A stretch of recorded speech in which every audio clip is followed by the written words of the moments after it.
మందిరం మీద సిలువ లైట్లు పోయాయి. జనవరి నెలలో పండగలన్నీ అయిన తర్వాత కొద్దిపాటి వర్షం పడింది ఒక నైట్ పూట. ఆ వర్షానికి వాటర్ వెళ్ళినట్టున్నాయి లైట్లలోకి.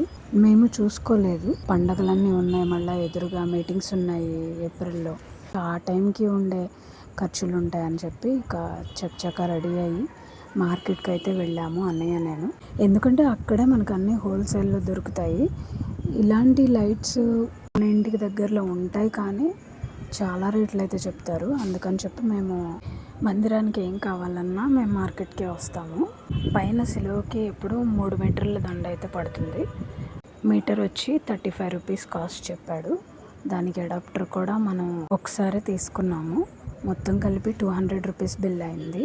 ఇంకా మందిరంలోకి ఏమన్నా లైట్స్ తీసుకుందాం అనుకున్నాము నైట్ పూట వేసుకొని పడుకోవడానికి. ఎందుకంటే మేము చర్చ్లోనే ఉంటాము డే అండ్ నైట్ కూడా. ఎందుకంటే మాకున్న హౌస్ ఒకటే గది, సరిపోదు ముగ్గురం పడుకోవడానికి. అందుకని ఎప్పుడు మేము నైట్ టైము చర్చిలోనే పడుకుంటాము. సో ఇప్పుడు అంత అవసరం లేదని చెప్పి ఉన్న అవసరాన్ని బట్టి తీసుకొని వచ్చేసాము. ఆ నెక్స్ట్ మార్నింగే లైట్లు కూడా పెట్టేసేసాడు. చాలా బాగుంది కదా. ఎంతైనా రెడ్ కలర్తో సిలువ అయితే చాలా చాలా బాగుంటుంది. Thanks for watching.